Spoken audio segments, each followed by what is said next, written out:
గత 5-6 రోజులుగా నేను మహారాష్ట్ర యావత్మాల్ పార్లమెంట్ అబ్జర్వర్గా పోవటం వల్ల ఇక్కడ గాంధీ భవన్కి రాకుండా ఉండటం జరిగింది. నిన్న నేను వచ్చాను. ఈరోజు పేపర్లో హరీష్ రావు గారు Congress party leader of opposition in parliament Rahul Gandhi గారికి ఒక లెటర్ రాశారు. ఆ లెటర్లో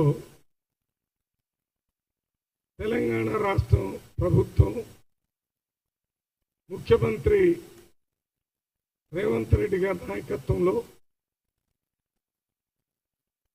ప్రజాస్వామ్యాన్ని చట్టాలని బుల్డోజర్ కింద తొక్కిస్తున్నారు.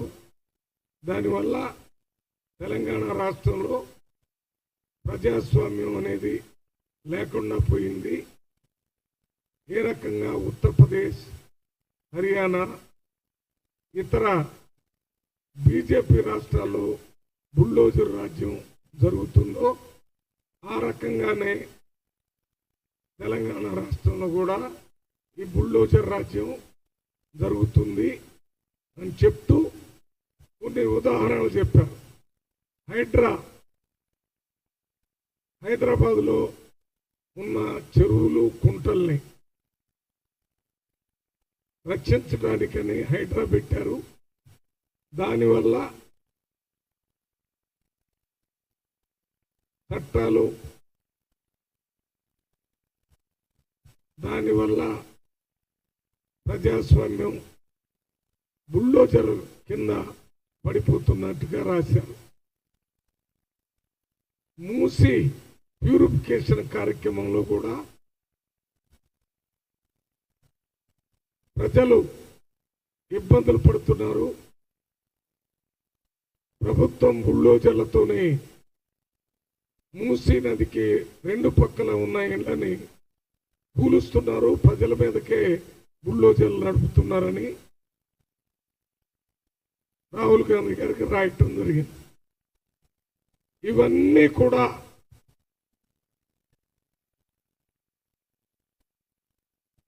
కాంగ్రెస్ ప్రభుత్వాన్ని నడుపుతున్న భవిష్యత్తు మీద విజనరీగా వచ్చిన 10-11 నెలల్లోనే ప్రభుత్వంలో సంక్షేమం, అభివృద్ధితో పాటు ప్రజల ఆరోగ్యం, వారు మంచిగా జీవించాలనే ఉద్దేశంతో రేవంత్ రెడ్డి గారు చేస్తున్నటువంటి పనులన్నిటికీ భయపడి రాజకీయంగా బీఆర్ఎస్ పార్టీ అస్తిత్వాన్ని కోల్పోయిన సందర్భంలో రాహుల్ గాంధీ గారికి రేవంత్ రెడ్డి గారి మీద వ్యక్తిగతంగా దాడి చేస్తూ ఈ లెటర్ రాయటం జరిగింది. ఈ లెటర్లో రాసిన వాస్తవాలు కాదని నేను చెప్తున్నాను. హైడ్రా ఎందుకు ఏర్పాటు చేశారు? హైదరాబాద్లో ఉన్నటువంటి కుంటలు, చెరువులన్నిట్లో కొన్ని కుంటల లోపలే కొన్ని కుంట నిండుగా వచ్చినప్పుడు మునిగిపోయే దగ్గర కూడా ఇండ్లు కట్టి వర్షం వచ్చినప్పుడు నీళ్లు ఆ కుంటల్లో, చెరువుల్లో పోకుండా ఈ కట్టడాలు అడ్డం వస్తున్నాయనేది, డ్రైనేజ్ నాళాలన్నింటినీ ఆక్రమించి దాని మీద కట్టడాలు కట్టారని, వాటిని మారిస్తేనే హైదరాబాద్లో ఈ వరదలు వచ్చినప్పుడు ఇళ్లలోకి నీళ్లు పోకుండా ఉంటాయని,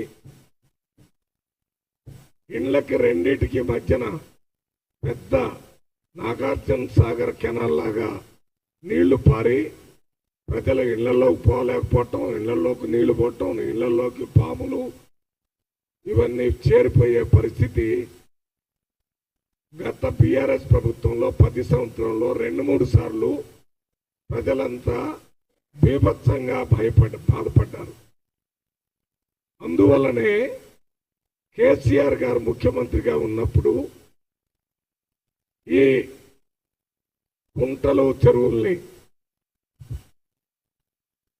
నాలాల మీద కట్టిన వాళ్ళ ఇళ్లను కూలగొట్టాలని, ఎంత పెద్దవాళ్ళైనా ఆ కట్టడాలన్నీ తీసేయాలని, దానికి సంబంధించిన ప్రణాళికలన్నీ తయారు చేశామని దాదాపు 10-15 సార్లు ప్రజలందరి ముందు ఆనాటి ముఖ్యమంత్రి కేసీఆర్ గారు చేసి కొన్ని ప్రణాళికల్ని కాగితాల మీద తయారు చేశారు.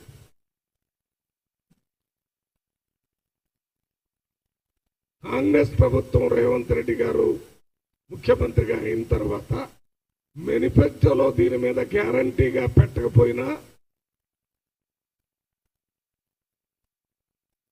ప్రపంచ స్థాయి పట్టణంగా ఉన్న హైదరాబాదుని రక్షించాల్సింటే హైడ్రా లాంటి ఒక ఆర్గనైజేషన్ ని ప్రత్యేకంగా ఏర్పాటు చేసి ఎక్కడెక్కడైతే ఈ కుంటల లోపల, తర్వాత కుంటల చివర్లో నిండినప్పుడు మునిగిపోయే ప్రాంతాల్లో కట్టిన కట్టడాలన్నీ తీసేయటం జరిగింది.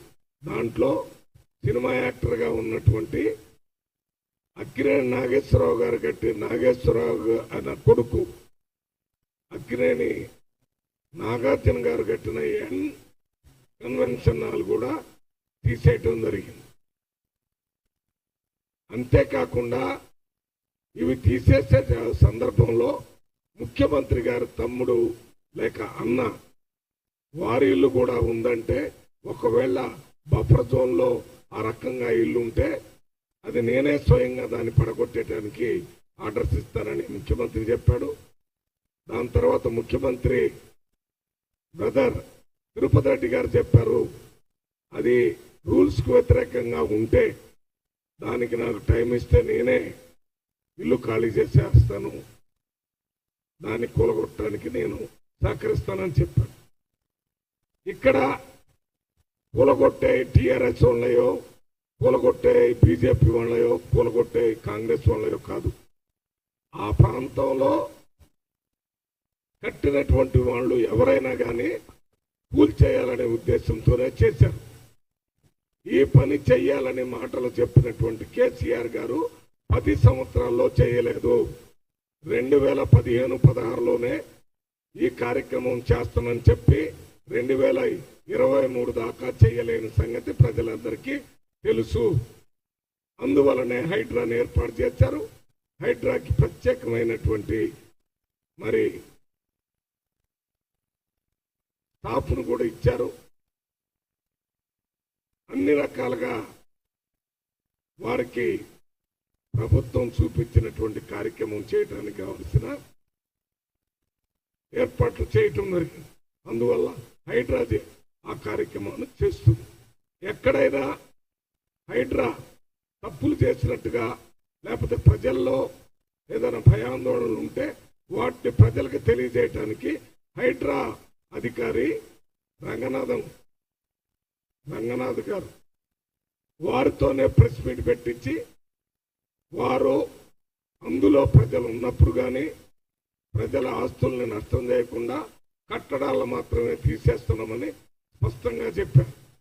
నోటీసులు ఇస్తున్నారు, వాటిని కూలగొడుతున్నారు, దాన్ని క్లియర్ చేస్తున్నారు. ఇది కాంగ్రెస్ పార్టీ ఆఫీసులు కట్టడానికో, కాంగ్రెస్ పార్టీకి అనుకూలంగా ఓట్లు తీసుకోవడానికో కాదు. హైదరాబాద్లో ఉన్న అన్ని వర్గాల ప్రజలు, అన్ని పార్టీల ప్రజలకి భవిష్యత్తులో ఆరోగ్యంగా ఈ వరద ప్రాంతంలో వరద బాధితులు కాకుండా ఉండటానికి చేసేటటువంటి కార్యక్రమం. దీన్ని ప్రజల్ని రెచ్చగొట్టే విధంగా కేటీఆర్ గారు, హరీష్ రావు గారు ప్రతిరోజు వ్యతిరేకంగా స్టేట్మెంట్ ఇస్తున్నారు. ఇది కాకుండా మూసీ ప్యూరిఫికేషన్ కార్యక్రమానికి కూడా కేసీఆర్ గారు చైనా పర్యటన పోయినప్పుడు చెప్పాడు.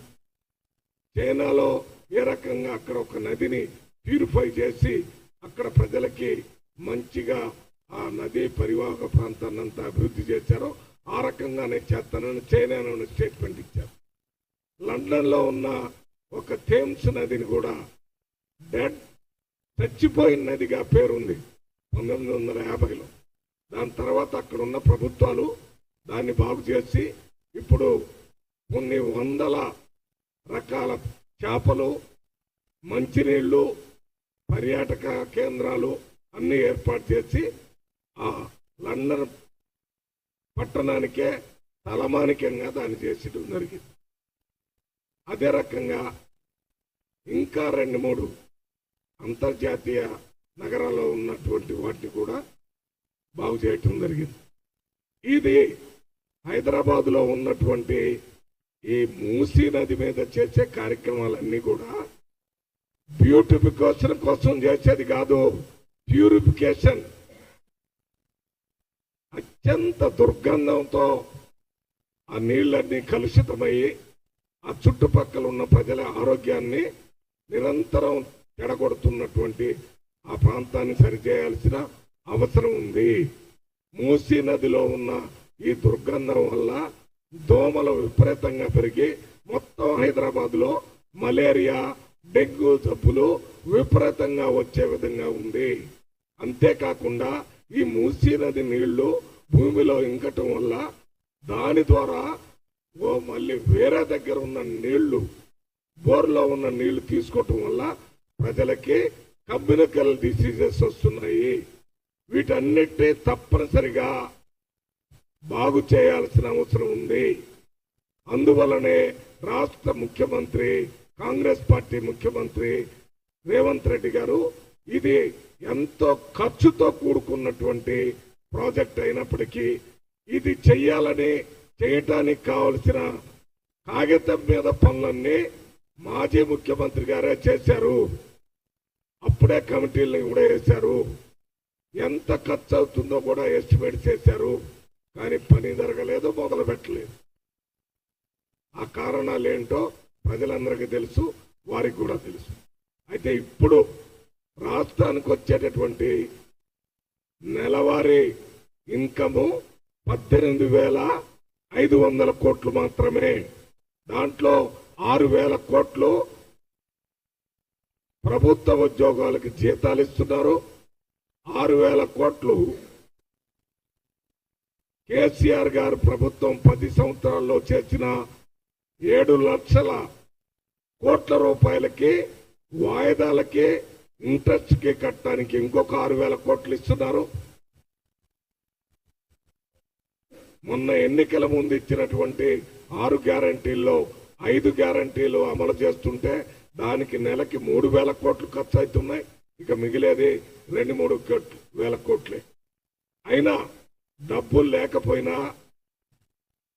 ఈ మూసీ ప్యూరిఫికేషన్ ప్రాజెక్టుని, హైడ్రా ప్రాజెక్టుని తీసుకొని హైదరాబాద్ పట్టణాన్ని ప్రపంచ స్థాయి పట్టణంగా నిలబెట్టడానికి కావలసిన పనులు చేయటం కోసమే రేవంత్ రెడ్డి గారు ఈ కార్యక్రమం చేస్తున్నారు. వీటికి ప్రత్యేకంగా నిధులు సమకూర్చుకోవడానికి వరల్డ్ బ్యాంక్ కానీ ఇతర దగ్గర నుంచి తీసుకొని వచ్చి దీన్ని ప్యూరిఫై చేయాలని అక్కడ హైడ్రాని తీసుకోవాలని చేస్తున్నాం.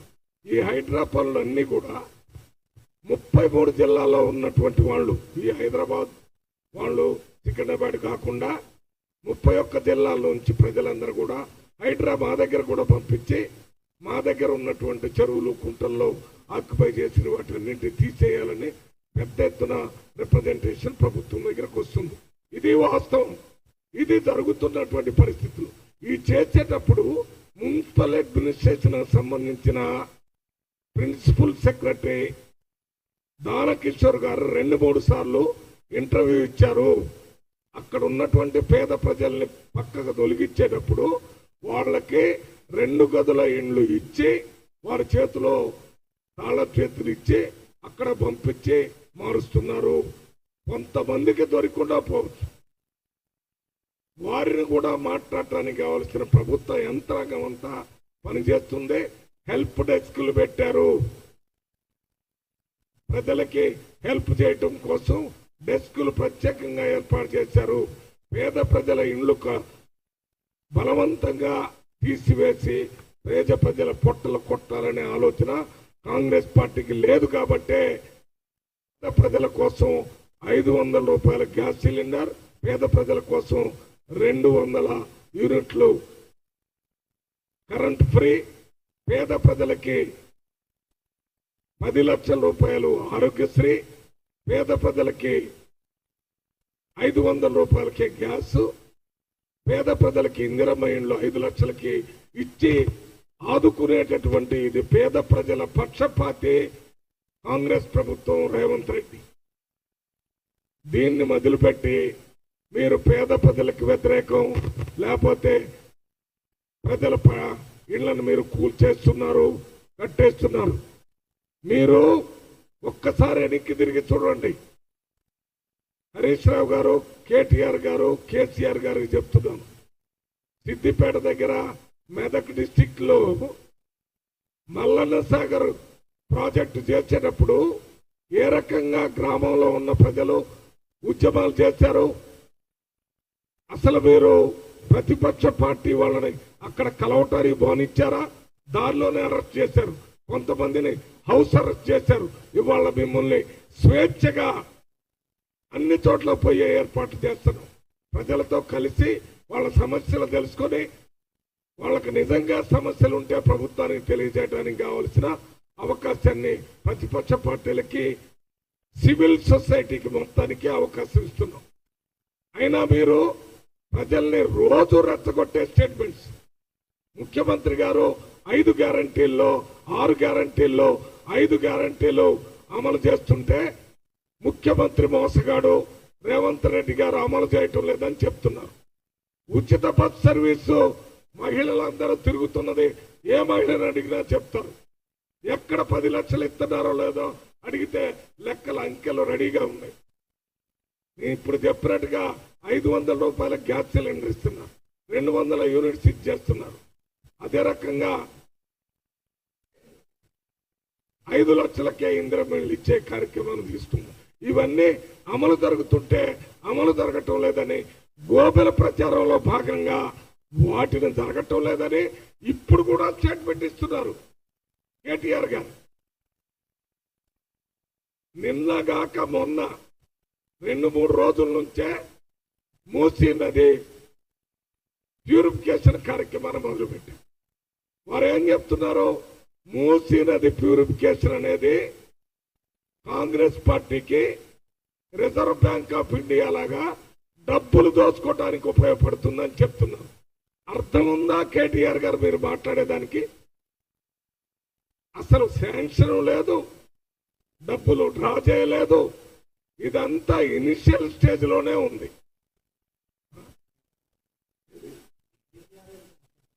అన్ని చేయాల్సినవి మేము అనేక రకాల సర్వేలు చేశాం. త్వరలో అవన్నీ మీ ముందు పెడతాం.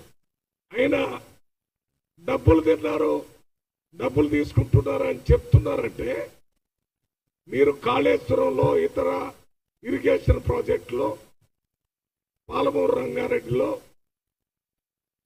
ఈ ప్రాజెక్టులో పెద్ద ఎత్తున డబ్బులు మీరు తీసుకొని ప్రాజెక్టులని నాసిరకంగా కట్టడం వల్ల మీరు ప్రభుత్వంలో ఉన్నప్పుడే గండిపడిపోయే పరిస్థితి వచ్చింది.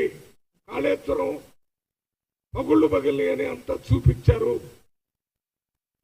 డ్యామ్ సేఫ్టీ కమిటీ వాళ్ళు సెంట్రల్ గవర్నమెంట్ నుంచి వచ్చి ఆ నీళ్లన్నీ కింద కుదరమని చెప్పారు. ఆ బ్రిడ్జి మీద వెహికల్స్ నడవకూడదని చెప్పారు. మీరే నీళ్లు వదిలారు, మీరే వెహికల్స్ నడవకుండా చేశారు. అప్పుడు మీరు చేసినటువంటి నియంతృత్వ కట్టడం వల్లనే జరిగింది. ఈఎన్సీ గారు చెప్తే ఏం లేదు, చీఫ్ ఇంజనీర్ చెప్తే ఏం లేదు, కేసీఆర్ గారు ఏం చెప్తుంది. ఆ రకంగా చేయటం వల్ల నాసిరకంగా ఏర్పడ్డాయి. ఇప్పుడు మేము మూసీ నదిలో ఇంకా గోడలు కట్టలేదు, అక్కడ కావలసినటువంటి ఇతర పనులేమి మొదలే పెట్టలేదు. డబ్బులు తింటున్నారు అని చెప్తే ఏమనుకుంటున్నారు మీరు ప్రజల్ని? ఎస్, పేద ప్రజలు అక్కడ ఉన్న ఇళ్లను తొలగించేటప్పుడు ఇబ్బంది పడుతున్నారు.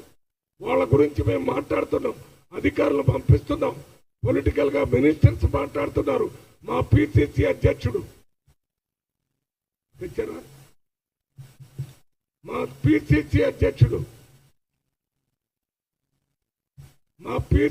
అధ్యక్షుడు మహేష్ కుమార్ గౌడ్ గారు మీడియాలో చెప్పాడు, మీరు చెప్పే తప్పుడు ప్రచారాలు, గ్లోబల్ ప్రచారాల వల్ల ఈ ప్రభుత్వానికి లాభం జరుగుతుంది కానీ నష్టం జరగదు. ఏదైనా నష్టం జరిగితే అది బీఆర్ఎస్ పార్టీకే జరుగుతుంది. అందువలనే ఈరోజు నేను ఈ విషయాలన్నీ తెలియజేస్తూ వీటిని తీవ్రంగా ఈ ఆరోపణలు ఖండిస్తూ నిన్న రాహుల్ గాంధీ గారికి లెటర్ రాసినటువంటి హరీష్ రావు గారికి, కేటీఆర్ గారి విషయాలన్నిటినీ తెలియజేస్తూ ఇప్పుడు నేను చెప్పిన వాటన్నిటినీ తెలియజేస్తూ మాజీ ముఖ్యమంత్రి హరీష్ రావు గారు, కేసీఆర్ గారు, చంద్రశేఖరరావు గారికి లెటర్ రాశాను. మీరే కదా ఇవన్నీ కావాలా, చెయ్యాలా, ఏం చేయాలని అని చెప్పారు. మీరెందుకు మౌనంగా ఉన్నారు? ఇంత జరుగుతుంటే, మీరు నిజంగా ఈ హైడ్రా వల్ల నష్టం జరుగుతుంటే మీరు leader of opposition in Telangana assembly మీరు మాట్లాడాలి. మీరు బీఆర్ఎస్ పార్టీ అధ్యక్షులు మీరు మాట్లాడాలి. మీరు ఎందుకు మాట్లాడడం లేదు హైడ్రా మీద? హైడ్రాలో ఏదైనా పొరపాటు జరిగితే ఒక బాధ్యత కలిగిన ప్రతిపక్షంగా కన్స్ట్రక్టివ్ ఐడియాలు ఇవ్వండి. ఏమైనా పొరపాటు జరిగితే చెప్పండి. ప్రభుత్వం తప్పులు చేస్తే ఎత్తి చూపడానికే ప్రతిపక్షం ఉంది. ప్రతిపక్ష హోదా ఎందుకు ఇచ్చారు కేసీఆర్ గారికి? ఆయన కేబినెట్ ర్యాంక్ ఇచ్చారు, కేబినెట్ మినిస్టర్కి ఉన్న సౌకర్యాలన్నీ ఇచ్చారు. ఎందుకు ఇచ్చారు? మౌనంగా మీరు మీ ఫామ్ హౌస్ లో ఉండటానికి కాదు, ప్రజల తరపున మాట్లాడటానికి, ప్రజల కష్టాలు చూడటానికి, రాష్ట్రంలో తిరగటానికి, ప్రభుత్వం చేస్తున్న పనుల్లో ఎక్కడైనా లోపాలు ఉంటే ఎత్తి చూపడానికే ప్రతిపక్ష పార్టీ నాయకుడుగా నీకు కేబినెట్ ర్యాంక్ ఇచ్చి ఒక కేబినెట్ మినిస్టర్కి ఇవ్వాల్సిన పిఏలు, పిఎస్లు అన్ని సౌకర్యాలు మీకు కల్పించారు. ఎందుకు మీరు తిరగటం లేదు? ఎందుకు అసెంబ్లీలోకి వచ్చి ప్రజల తరపున మాట్లాడటం లేదు? మీరు ఇంకెవరికైనా ఇవ్వండి, కేటీఆర్కి ఇవ్వండి, ప్రతిపక్ష నాయకుడు పదవి కేటీఆర్కి ఇవ్వండి. రోజు మాట్లాడుతున్నాడు, తిరుగుతున్నాడు కదా, బాధ్యత లేకుండా మాట్లాడుతున్నాడు, అకౌంటబిలిటీ లేకుండా మాట్లాడుతున్నాడు. హరీష్ రావు గారు ఇంత ముందు కొంత అకౌంటబిలిటీ ఉండేది. ఇప్పుడు ఆయన రాహుల్ గాంధీకి లెటర్ రాసిన దాని వెనక ఆయన ఉద్దేశం హైదరాబాద్ ప్రజలకు మేలు జరగాలని, హైడ్రా వల్ల జరగాలని కాదు. మూసీ నదిలో జరుగుతున్న కార్యక్రమాలన్నింటినీ కూడా ఆపి మూసీ నదిలో ఇండ్లు కోల్పోతున్న పేద ప్రజలకు మేలు జరగాలని కాదు. ఆయన ఇంటెన్షన్ అంటారు. ఆయన ఇంటెన్షన్ కాంగ్రెస్ పార్టీ ముఖ్యమంత్రి రేవంత్ రెడ్డి గారికి వ్యక్తిగతంగా ఆయన వ్యక్తిత్వాన్ని దెబ్బతీయాలని, ఆయన పరిపాలన కొనసాగితే భవిష్యత్తులో మొన్న పార్లమెంటులో జరిగిన ఎన్నికల్లో 0 సీట్లు వచ్చినట్టుగా రేపు రాబోయే లోకల్ బాడీ ఎలక్షన్ లో గెలవలేమని, తర్వాత వచ్చే అసెంబ్లీ పార్లమెంట్ లో సోదిలోకి లేకుండా పోతామని ఆయన మీద అక్కస్తోని రేవంత్ రెడ్డి గారు ఒక విజనరీ లాగా, ఏ రకంగా అయితే ఒకసారి హైదరాబాద్ లో పెద్ద వరదలు వచ్చినప్పుడు నిజాం కాలంలో పెద్ద నష్టం జరిగింది హైదరాబాద్. ఆ రోజు నిజాం ప్రభు ఏం చేశాడు? దాని తర్వాత ఒక ప్రత్యేకమైన కమిటీ వేసి హైదరాబాద్ లో వరదలు వచ్చే నష్టం జరగకుండా చూడాల్సిన కార్యక్రమాలు చేయాలని ఒక ప్రముఖ ఇంజనీరు విశ్వేశ్వరయ్య మోక్షగుండం ఆయన ఎక్కడో కర్ణాటకలో ఉంటే ఆయన పిలిపించి డ్రైనేజ్ సిస్టమ్ ఇంప్రూవ్ చేసి ఈ మూసీ నదికి రెండు పక్కల ఇవాళ రిటైర్ వాల్స్ ఎప్పుడు కట్టారు? నిజాం టైంలో కట్టారు. అప్పుడున్న పరిస్థితుల్లో అది సరిపోయింది. ఇప్పుడు సరిపోయేటట్లు లేదు. అది మూసీకి రెండు పక్కల ఉన్నటువంటి ప్రజలకి భయంకరమైనటువంటి వాసన, ఊపిరితిత్తులు దెబ్బతినే పరిస్థితి ఏర్పడుతుంది. పేద ప్రజలకి పక్కనున్న రాష్ట్రాల నుంచి బ్రతుకు తెరువు కోసం హైదరాబాద్ వచ్చిన వాళ్ళకి ఇక్కడ నివాస స్థలాలు దొరక్క ఎక్కడో తలదాచుకునే పరిస్థితి ఉంది. వాళ్ళకి 2 గదులు ఇవ్వటమే కాకుండా వాళ్ళకు కావలసినటువంటి ఇతర సౌకర్యాలు చేయడానికి అధికార యంత్రాంగాన్ని పూర్తిగా ప్రజల ముందు పెట్టి పనిచేయాలని రేవంత్ రెడ్డి గారు చెప్తున్నారు. మీకు అది నచ్చకనే ఈ రకంగా ఆయన చేయాలని మీరు చేస్తున్నారు.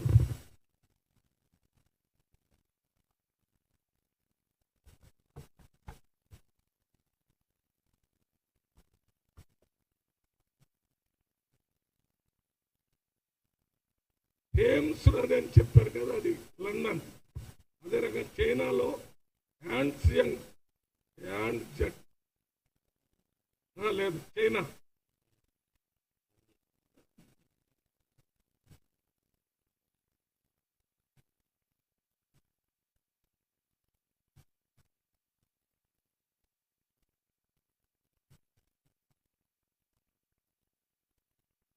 నెదర్లాండ్స్, జర్మనీ, స్విట్జర్లాండ్ ఈ 3 దగ్గర కూడా ఇటువంటి డెడ్ మురికి కూపాలన్నింటినీ ఇప్పుడు నిర్మించి ప్రజలకు అంకితం చేశారు. ఇప్పుడు ఇదంతా ఈ మూసీ నదిని ప్యూరిఫై చేసి హైదరాబాద్ ప్రజలకు అంకితం చేయడానికి హైడ్రాన్ తీసుకొని వచ్చి ఈ వరదల నుంచి రక్షించడానికి హైదరాబాద్ ప్రజలకి అందించడానికే ఇవాళ రేవంత్ రెడ్డి గారు ఈ కార్యక్రమం జరుగుతుంది.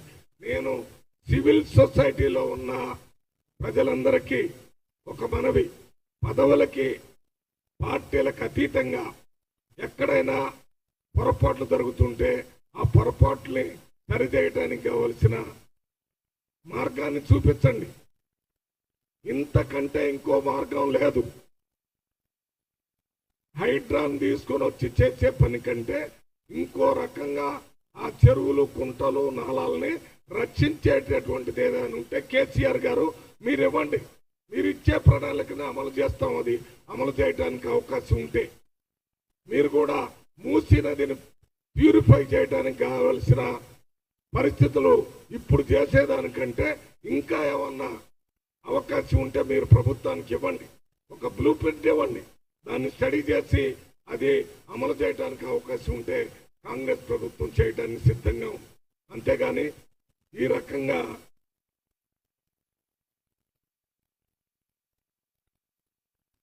రకంగా ప్రభుత్వాన్ని, ముఖ్యంగా ముఖ్యమంత్రి ఇది రాజకీయాలకు అతీతంగా అన్ని పార్టీల వారికి, అన్ని మతాల వారికి, అన్ని కులాల వారికి ఉపయోగపడే విధంగా ఈ కార్యక్రమాన్ని తీసుకొని ముందుకు పోతుంటే దీన్ని వ్యతిరేకించడం యాక్చువల్ గా వారే ప్రజాస్వామ్యాన్ని, రాజ్యాంగానికి వ్యతిరేకంగా ప్రతిపక్ష పార్టీలు పనిచేస్తున్నాయి తప్ప కాంగ్రెస్ పార్టీ కానీ, కాంగ్రెస్ ప్రభుత్వం కానీ ప్రజాస్వామ్య పరిపాలన, ప్రజల పరిపాలన, ప్రజలు ప్రశ్నించే పరిపాలన, ప్రజలకు అడిగే అవకాశం, ప్రతిపక్షాలు మాట్లాడే అవకాశం అన్ని కాంగ్రెస్ పార్టీ, రేవంత్ రెడ్డి ప్రభుత్వం ఇస్తున్నారు. కేసీఆర్ గారు ప్రభుత్వం వచ్చినప్పుడు ఇందిరా పార్క్ దగ్గర ఉన్నటువంటి ధర్నా చౌకను తీసేశారు. వాళ్ళ ప్రభుత్వం ఉన్నప్పుడు కొన్ని టీవీ ఛానల్స్ ని వార్తలు ప్రచురించకుండా చేశారు, కొన్ని ప్రింట్ పేపర్లు రాకుండా చేశారు. మేము చేస్తున్నాం. మేము ప్రజాస్వామ్యంగా ప్రజల ప్రభుత్వం నడిపిస్తున్నాం. మీరు సుందరీకరణ కోసం మన సీఎం గారు సెక్రటేరియట్ ఇంకా 100 సంవత్సరాల వరకు తెలంగాణకి సరిపోయే సెక్రటేరియట్ కూలగొట్టి అవసరం లేకపోయినా వందల కోట్ల రూపాయలు ఖర్చు పెట్టి ఈ సెక్రటేరియట్ కట్టారు. అది బాగుందా లేదా అనేది తర్వాత బాగుండటం కాదు, మనకున్నటువంటి బిల్డింగ్స్ కొట్టేయాల్సిన అవసరం లేకపోయినా సుందరీకరణ చేశారు. ముఖ్యమంత్రి గారికి ఇల్లు ఉండేది, సీఎం గారు రాజశేఖర రెడ్డి గారు అక్కడే ఉన్నాడు, రోసే గారు వారు అదే ఆఫీసును వాడారు, కిరణ్ కుమార్ రెడ్డి వాడారు. కానీ మీరు మాత్రం అక్కడే 10 IAS IPS ఆఫీసర్ ఇల్లు కూలగొట్టి అక్కడ వందల కోట్ల రూపాయలు ఖర్చు పెట్టి దానికి ఏంటది బుల్లెట్ ప్రూఫ్ విండోస్ అన్నిటికీ బుల్లెట్ ప్రూఫ్, బాత్రూములకు బుల్లెట్ ప్రూఫ్ పెట్టి ఎప్పుడో నిజాం టైంలో లేనంత ఖర్చు పెట్టి పెట్టారు. ఎవరి కోసం కట్టారు? అది ఏమైనా ప్రజలకు ఉపయోగం ఉంటుందా? ఇదేమన్నా ప్రజలకు? ఇది ప్రజలకు ఉంటుంది. ఇప్పుడు మూసీ ప్యూరిఫికేషన్ వర్క్ వల్ల భవిష్యత్తులో ప్రజలకు ఉపయోగం ఉంటుంది. హైడ్రా చేసే కార్యక్రమాల వల్ల హైదరాబాద్ ప్రజలకు ఎంతో ఉపయోగం ఉంటుంది. మీరు కట్టినటువంటి ప్రగతి భవన్ అనే దానికి ప్రజలకు ఉపయోగం లేకుండా మీరు అంత డబ్బు ఖర్చు పెట్టారు. ఈ సెక్రటేరియట్ కూడా ఆ రకంగా ఖర్చు పెట్టారు. మీలాగా మేము చేయటం లేదు, మేము ప్రజలను దృష్టిలో పెట్టుకుని ప్రజాస్వామ్యయుతంగా పనిచేస్తున్నాం. రంగనాథ్ గారు కానీ అదే రకంగా దానకిషోర్ గారు దీనికి సంబంధించిన సెక్రటరీ గారు కానీ ఎప్పటికప్పుడు ప్రజలకు తెలియటానికి ప్రెస్ మీట్ పెట్టి తెలియజేస్తున్నారు. ప్రభుత్వంలో ఉన్న మంత్రులు, మన PCC అధ్యక్షుడు, ఎంపీలు, ఎమ్మెల్యేలు కూడా దీని మీద మాట్లాడుతున్నారు. ఇది అత్యంత ప్రజాస్వామ్యయుతమైన ప్రభుత్వం. దీన్నే బీజేపీ ప్రభుత్వాలతో పోల్చొద్దు. బుల్డోజర్తో కూల్చడం అనేది మా డిక్షనరీలోనే లేదు. బుల్డోజర్తో కూల్చడం అనేది మేము ఆ సిద్ధాంతం కాదు. ఎందుకు కూలుస్తున్నాం, ఏం చేస్తున్నాం, నోటీసులు ఇస్తున్నాం.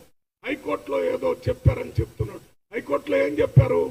హైకోర్టులో హైడ్రాకి వ్యతిరేకంగా చెప్పలేదు, హైకోర్టులో మూసీ నదికి వ్యతిరేకంగా చెప్పలేదు. అక్కడక్కడ మేము కొన్ని ఇండ్లకి సంబంధించి జడ్జిమెంట్ ఇచ్చాము, వాటిని కూల్చేటప్పుడు ఇవి చూస్ చేయాలి కదా అని అన్నారు. అది చేస్తారు. పొరపాటు జరగటం ప్రజాస్వామ్యంలో అత్యంత సామాన్యంగా జరిగింది. సరిదిద్దుకొని ప్రభుత్వం ముందుకు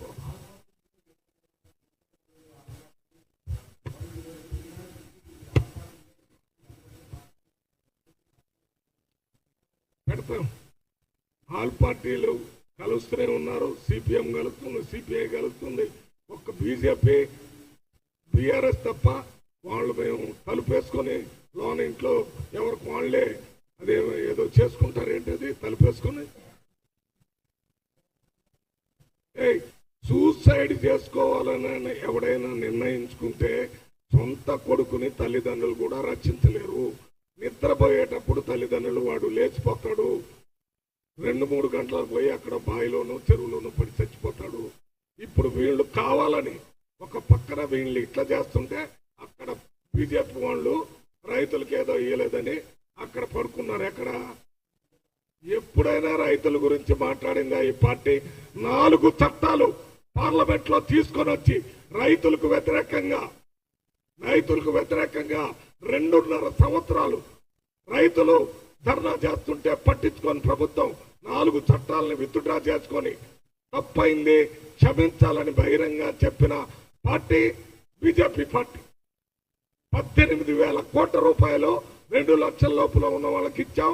2 లక్షల లోపల ఉండే ఇంకా ఇవ్వలేని వాళ్ళకి త్వరలో ఇస్తామని చెప్పి 5 లక్షల మందికి ఇవ్వబోతున్నాం. 2 లక్షలు దాటి ఉన్న వాళ్ళకు వాళ్ళు గడితే వాళ్ళకి ఇవ్వటానికి కావాల్సిన లెక్కలు కూడా చేస్తున్నాం. రైతు అనుకూలమైన ప్రభుత్వం కాబట్టే మీలాగా 5 సంవత్సరాల్లో 4-5 ఇన్స్టాల్మెంట్స్ లో ₹1,00,000 కాదు 2 లక్షలనే ఆగస్టు 15 కంటే ముందే ఇచ్చాం. ఆ రైతులకి 15,000 రూపాయలు రైతు భరోసా ఇవ్వడానికి కావాల్సిన ఏర్పాట్లను చేస్తున్నాం. ఇది రైతు ప్రభుత్వం, మహిళల ప్రభుత్వం, యువకుల ప్రభుత్వం, సర్వజనులకి ప్రజాస్వామ్యమైన ప్రభుత్వాన్ని ఇచ్చే ప్రభుత్వం. ఈ ప్రజాస్వామ్యంలో ప్రశ్నించేదానికి అవకాశం ఇస్తాం. తప్పులు చేస్తే సరి చేసుకుంటాం.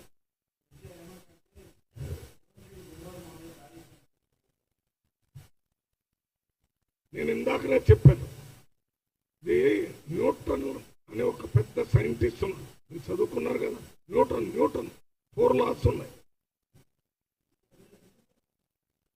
కేటీఆర్ మీద నాకు ఇప్పుడే కేటీఆర్ మీద ఎవరైనా దాడి చేస్తే దాన్ని నేను తీవ్రంగా ఖండిస్తున్నా. ప్రజాస్వామ్యంలో భౌతిక దాడులు చేయటం తప్పు, ఎవరు చేసినా అది నేను ఒప్పుకో. కానీ కానీ హలో విను పూర్తిగా. కానీ న్యూటన్స్ టరుల్లా ఒకటి ఉంది. For every action there is equal and opposite reaction. మీరు గత 14 రోజుల నుంచి చేస్తున్నటువంటి అనవసర రాద్ధాంతానికి ప్రజలు ఎదురు తిరిగారని న్యూటన్ లా ప్రకారం జరిగిందనుకుంటున్నాం. అయినా నేను ప్రజాస్వామ్యవాదిగా మా ప్రభుత్వం ప్రభుత్వం కాబట్టి భౌతిక దాడులు చేయటం తప్పు. దాని మీద మనం కావలసినటువంటి చర్యలు చట్ట ప్రకారం తీసుకోవాలి తప్ప భౌతిక దాడులు చేయకూడదు. ఆ రకం అది ఏమైందో నాకే తెలియదు. ఎవరు ఏం చేయాలో చట్టం దాని పని అది చేస్తూనే ఉంది. చట్ట ప్రకారం నడిచే ప్రభుత్వం ఇది. మేము చెప్పాల్సిన పని లేదు. ఎక్కడేం జరిగినా జరుగుతూనే ఉంటుంది. మీరు గత 10 సంవత్సరాల్లో మీరు చూశారు. మేము అక్కడ సెక్రటేరియట్ బయలుదేరాలంటే గాంధీ భవన్ గేట్ దగ్గర అరెస్ట్ చేస్తారు.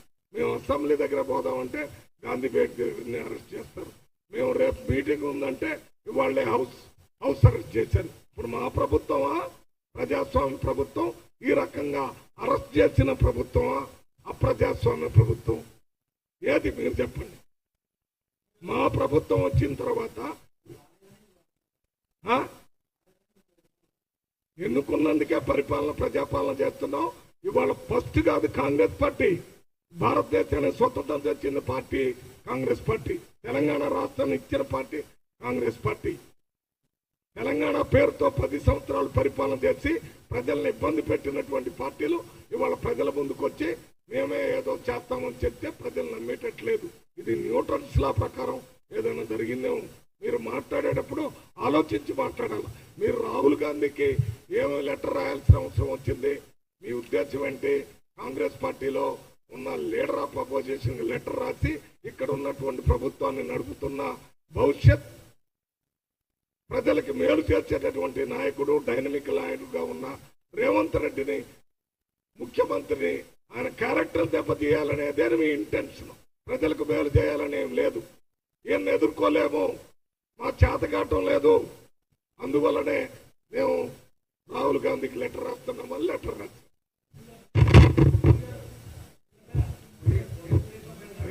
ఎన్నున్నాయి ఆయన కొట్టి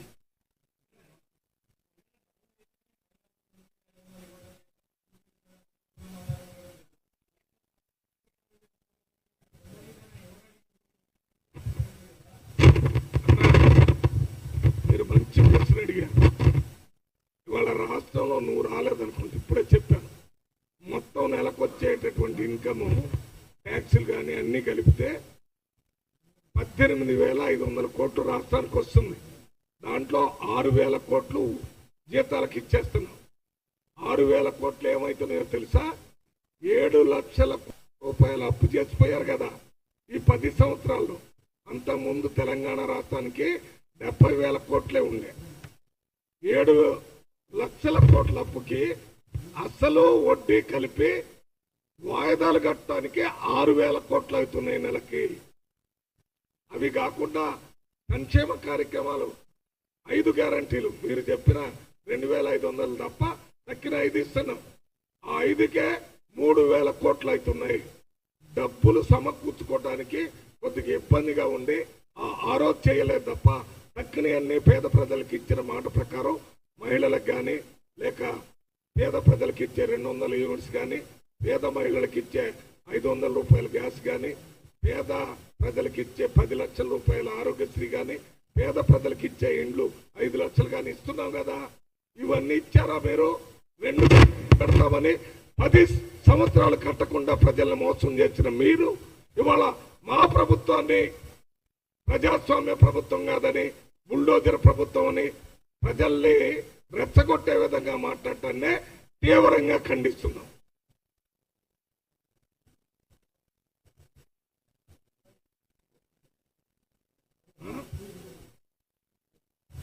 ఎవరు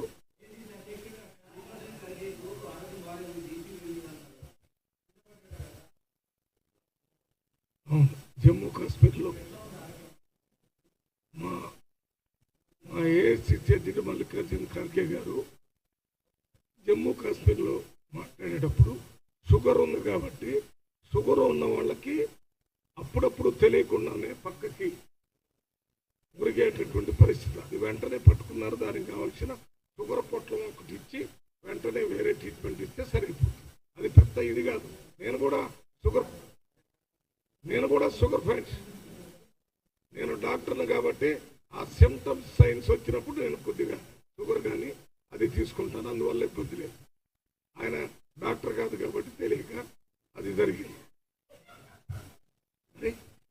ఆ సిమ్టమ్స్ తెలుస్తే అమ్మా షుగర్ పడిపోతుంది అనేది మాకు తెలుస్తుంది. డాక్టర్ గారిని వాళ్ళకి తెలియదు కదా. నవ్వటం ఎందుకు, అది ఫ్యాక్ట్. అది ఎవరికైనా ఒకసారి లక్ష్మీదేవి ఎమ్మెల్సీ అక్కడ మాట్లాడేటప్పుడు అట్లా పడిపోయింది. అందరూ ఎవడో షుగర్ పొట్లం తీసుకొచ్చి ఇచ్చారు, మళ్ళీ అమ్మటే లేచింది. అది ప్రాక్టికల్గా జరిగేది. నేను డాక్టర్గా ఈ డయాబెటీస్ పేషెంట్స్ని మేము హౌస్ సర్జన్ ఉన్నప్పుడు పట్టుకొచ్చాడు చేసుకుంటాం. ఐవి గ్లూకోజ్ ఎక్కిస్తాం. అది మొదలు కాగానే వీళ్ళు వేస్తారు. అది మొదలైన 5 నిమిషాలకే మెలకు వస్తుంది. మంచి మాట. ఏదేమైనా నేను మీడియా సోదరులకు ఒక విజ్ఞప్తి. రాజ్యాంగం మన దేశంలో ఒక గొప్ప రాజ్యాంగాన్ని ఇచ్చారు. దానికి 4 స్తంభాలు ఉన్నాయి. రాజ్యాంగం 4 స్తంభాల మీద నిలబడింది. ఒకటి రాజకీయ స్తంభం, రాజకీయ నాయకులు, ప్రజాప్రతినిధులు అంటారు. ప్రజాప్రతినిధులు అంటారు. రెండోది ఎగ్జిక్యూటివ్స్ అంటారు. పరిపాలనని నడిపించేటటువంటి ఐఏఎస్ ఐపీఎస్ కింద ఉద్యోగులంతా. మూడోళ్ళు జ్యుడిషియరీ, న్యాయ వ్యవస్థ. నాలుగోది మీడియా. మీరేమే మాతో సమాన స్కందులు. స్వతంత్ర ప్రజాస్వామ్య రాజ్యాంగాన్ని రక్షించాల్సిన వాళ్ళు మీరే. ఎందుకని ప్రజల సమస్యల్ని ప్రభుత్వ చేసే కార్యక్రమాలని ప్రజలకి తెలియజేసేది పేపర్ ద్వారా, ఎలక్ట్రానిక్ మీడియా ద్వారా. అది తెలియకపోతే ఎవరికి ఏమి తెలియదు. అది ఎప్పటి నుంచో నడుస్తుంది. మన రాజ్యాంగంలో వాళ్ళకి ఫ్రీడమ్ ఆఫ్ ఇది కూడా ఇచ్చారు. దయచేసి ప్రజాస్వామ్యాన్ని, ప్రజల హక్కుల్ని కాపాడుతూ తప్పుడు సమాచారాన్ని చేరవేస్తున్నటువంటి ఈ గోబల ప్రచారం చేసే కేటీఆర్ గారిని, హరీష్ రావు గారిని, వారి పార్టీ నాయకుల్ని అడ్డుకోవాలని మీ అందరికీ. ఇంకొకటి, వారు చెప్పినటువంటి స్టేట్మెంట్స్ ని మీరు ఇప్పటికి కూడా పెద్దగా టీవీల్లో, పేపర్లో చూపిస్తున్నారు. అన్నా, వారు చెప్పేటటువంటి స్టేట్మెంటు 5 గ్యారంటీల్లో అమలు కావటం లేదంటున్నారు. అమలు అవుతున్నాయో లేదో మీకు తెలుసు కదా. అమలు కావటం లేదంటే ఇంత పెద్దగా రాస్తే ప్రజలు కూడా అంతే అనుకుంటారు. దయచేసి వెరిఫై చేయండి. మీకు తెలుసు కదా. మీ ఇంట్లో కూడా ఆడ మనుషులు ఉన్నారు, వాళ్ళంతా ఫ్రీగా బస్సుల్లో తిరుగుతున్నారు, తక్కినేని తిరుగుతున్నారు. అదే రకంగా రేవంత్ రెడ్డి మోసం చేశాడు, 5 గ్యారంటీలు చేయలేదంటే అది కూడా పెద్దగా రాస్తున్నారు. అది ఎంతవరకు నిజమో కాదో కొంచెం తెలుసుకొని రాయాలని మీ విజ్ఞప్తి. ఓకే, ఈ లెటరు పోస్ట్లో ఇప్పుడే ఎక్స్-సీఎం గారి దగ్గర పంపిస్తాను. ఇది బహిరంగ లేఖ కేసీఆర్ గారు. ఎందుకు రాశాను ఇది?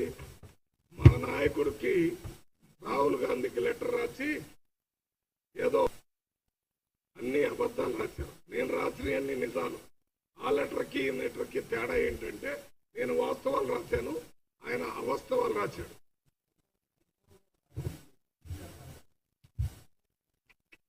హరీష్ రావు రాహుల్ గాంధీకి రాశాడు. మా పార్టీ లీడర్ సిఎల్పి లీడర్కి రాశాడు. ఆయనకు రాశాడని ఈయనకు రాస్తే ఉంది. వీళ్ళ లీడర్ ఆయన కదా, X-CM and also BRS president. Hello, నేను ఒకటి చెప్పాను.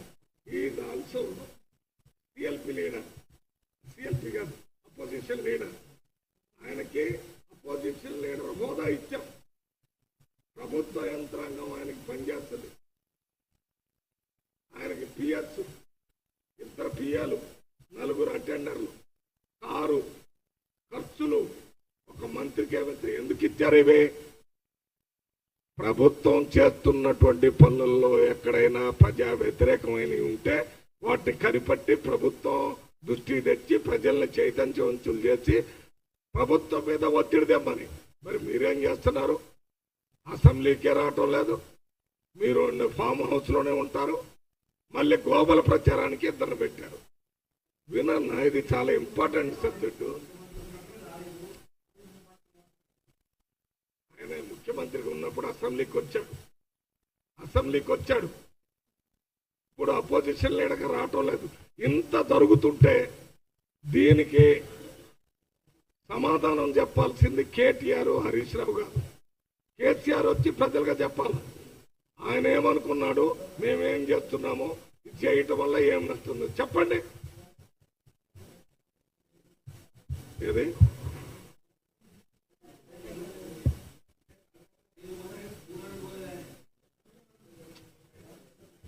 ఆ బిడ్డ జైలు పోయింది, చుట్టం పోలేదు, అది ఆయన వ్యక్తిగతం, ఆయన కుటుంబ సమస్య.